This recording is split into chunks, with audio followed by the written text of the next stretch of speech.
Vous l'avez peut-être entendu les amis, Cédric Bakambu, libre de tout contrat, pourrait s'engager avec Marseille dès ce mercato hivernal. Mais alors, que vaut Cédric Bakambu aujourd'hui en 2022 après son épopée en Chine? On se rappelle tous de lui à Villarreal où il avait fait un petit peu des folies, ensuite ce transfert juste mirobolant en Chine. Mais que vaut aujourd'hui Cédric Bakambu? J'ai décidé de faire cette vidéo pour y répondre. Donc on va récapituler un petit peu toute sa carrière pour savoir où est-ce qu'on en est avec cet attaquant et surtout répondre à la question, est-ce que Cédric Bakambu est un très bon coup pour l'OM? Alors Cédric est un attaquant d'1m80, il a 30 ans, il est droitier, franco-congolais où il a commencé avec les espoirs de l'équipe de France pour ensuite s'engager avec la sélection congolaise où il a disputé notamment la CAN en 2017. Son parcours commence en amateur en Ile-de-France où il se fait rapidement repérer par l'équipe formatrice de Sochaux. Il rejoint le centre de formation en 2015. Il dispute une Gambardella en 2009 où il marque un but d'ailleurs en finale, ce qui est plutôt intéressant. Il dispute ensuite un Euro Espoir où il montre des choses plutôt pas mal, ce qui fait un petit peu tiquer le FC Sochaux, notamment l'entraîneur qui décide l'année suivante en 2010 de lui faire jouer son premier match de Ligue 1 et il faut attendre l'année suivante 2011 pour voir marquer son premier but contre Lille. Son deuxième but, juste pour la petite anecdote, il intervient contre Toulouse avec une passe D de Marvin Martin, le futur ZZ, on s'en souvient. Bon, le suite de la carrière elle était un petit peu moins bonne, mais je voulais faire ce petit clin d'œil parce que je trouvais ça marrant. À ce moment-là, Cédric Bakambu, il joue pas trop avec Sochaux, il fait des petites rentrées, mais comme on peut le voir un petit peu souvent sur les clubs formateurs en Ligue 1, c'est rare qu'on donne directement beaucoup de temps de jeu aux jeunes, notamment à cette époque, c'est un petit peu le moins le cas à l'heure actuelle, mais à l'époque, il fallait un peu plus de temps pour qu'un jeune intègre complètement l'équipe première. À ce moment-là, il y a Benfica qui toque à la porte en se disant peut-être qu'ils peuvent récupérer le joueur. Ça met un peu la pression au club qui va promettre à Cédric Bakambu de lui donner un peu plus de temps de jeu et c'est là que l'aventure commence. Cette saison-là, il dispute 21 matchs mais il marque seulement 3 buts. Donc là, on est sur un jeune joueur qui commence à prendre du temps de jeu. Mais en termes de statistiques, on n'est pas encore sur le top du Cédric Bakambu. Les années suivantes, Cédric a 22 ans, il commence à monter en puissance avec Sochaux. Le problème, c'est que c'est la période où Sochaux va mal. Sochaux est vraiment sur cette partie de maintien, donc forcément, c'est pas l'idéal pour un jeune joueur pour pouvoir faire exploser son talent. D'ailleurs, son dernier match avec les Sochaliens se termine pas très bien. C'était le match du maintien contre Evian et Hervé Renard le fait rentrer en jeu, puis le sort, le trouvant trop nonchalant sur le terrain pour un match aussi important pour le FC Sochaux et il termine sa carrière avec Sochaux sur ce match-là. On est en 2014, là plusieurs clubs s'intéressent à lui puisque forcément il donne son envie de partir, on parle de Saint-Etienne, de Lille et également de Marseille déjà à l'époque, mais il fait un choix tout autre pour s'engager tout simplement avec le club turc de Bursaspor où il surprend un petit peu tout le monde parce qu'on le voyait plutôt monter sur un club un peu supérieur d'abord en Ligue 1. Choix qui s'avère payant puisqu'il fait 39 matchs où il marque 21 buts en Turquie. Forcément, il saute aux yeux un petit peu de plusieurs clubs et il décide d'aller en Espagne pour rejoindre Villarreal, là où il fait exploser tout son talent au niveau européen. C'est un petit peu l'apogée de sa carrière européenne. Il fait 107 matchs pour 49 buts. On montre un petit peu sa polyvalence. Il est positionné dans l'axe. À l'époque, il y avait également Baka. Ils ont essayé de les positionner ensemble. Et il peut aussi dépanner sur un côté gauche notamment, où il a le plus joué. On va voir un petit peu les statistiques pour savoir où est-ce que Marseille doit le positionner sur le terrain, sachant qu'il y a déjà Milik qui a notamment la possibilité d'être titulaire sur ce poste central.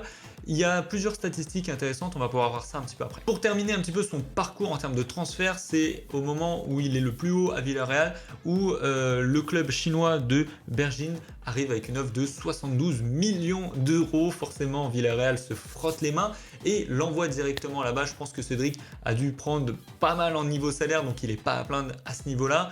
C'est à ce jour le joueur africain le plus cher, en tout cas le transfert le plus cher sur le papier. Alors après, il y a plusieurs doutes, puisque je pense que les 72 millions doivent être également vis-à-vis des taxes qu'a dû payer le club chinois. On sait que leur mercato, il n'est pas forcément comme le nôtre, mais c'est la somme la plus grosse dépensée pour un club, pour un joueur africain. Là-bas, forcément, le championnat est beaucoup moins relevé. Il fait 68 matchs, 45 buts. Il a eu l'occasion de croiser Bruno Genesio. D'ailleurs, il a des bonnes statistiques avec Bruno. 29 matchs et 20 buts. Donc, le ratio est vraiment super intéressant. D'ailleurs, il y a une petite anecdote niveau transfert qui est vraiment pas mal. Janvier 2020, alors qu'il allait jouer la Ligue des champions asiatiques avec Bruno Genesio, il est appelé par le FC Barcelone fin janvier pour être transféré.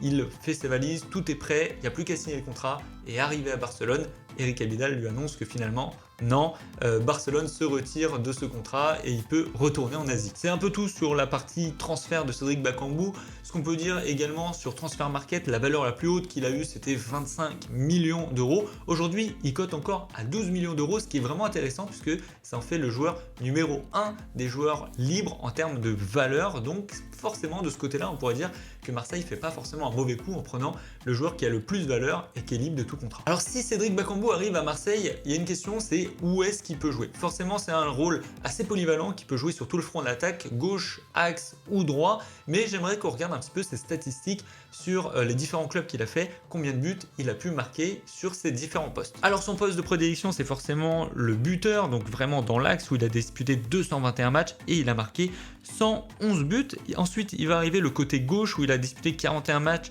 pour 14 buts, ce qui n'est pas forcément horrible, et il a déjà dépanné à droite avec 11 matchs pour 8 buts. C'est des statistiques assez intéressantes. Ce qui m'inquiète un petit peu, c'est un peu le style de Sampaoli, qui a des joueurs sur les côtés où il va demander vraiment énormément d'efforts, notamment sur le repli défensif, et je crois que c'est un petit peu la faiblesse de Cédric Bakambu. C'est un joueur très percutant qui demande beaucoup la profondeur, donc sur les côtés, ça c'est un vrai avantage. Par contre, si on lui demande de faire des replis défensifs et d'être le premier défenseur sur son côté, je suis pas sûr que ça plaise à Sampaoli puisque je pense pas que ça soit sa qualité première. Et les blessures dans tout ça, et oui, il y a quelque chose qui est assez important, c'est de savoir est-ce que c'est un joueur fiable sur qui on peut compter. J'ai été regarder un petit peu l'historique de ses blessures et de ses journées d'absence, et sur ce point-là, c'est plutôt un point positif puisqu'il a rarement été longuement blessé. La plus grosse blessure significative qu'on peut donner, c'est tout simplement en 2016-2017 où il fait les ischios et il loupe 10 matchs avec Villarreal, mais hormis ça, il y a 3, 4, 5 matchs maximum sur quelques petites blessures, on va dire assez habituelles. Donc sur ce point-là, Cédric Bakambu est un joueur assez fiable pour Marseille. On a vu pas mal de petites statistiques, etc. J'aimerais maintenant parler clairement de mon avis, ce que je pense de ce transfert. Alors Cédric Bakambu à l'OM, pour moi, c'est vraiment une top idée. Tout simplement puisque le prix sera vraiment intéressant puisqu'il est libre de tout contrat. Il y aura quand même, on le sait, attention, ce n'est pas complètement gratuit. Tu as un salaire à payer, il sort d'un contrat à 18 millions par an. Donc forcément, il va quand même demander quelque chose, même si forcément on sera bien loin de ce montant-là.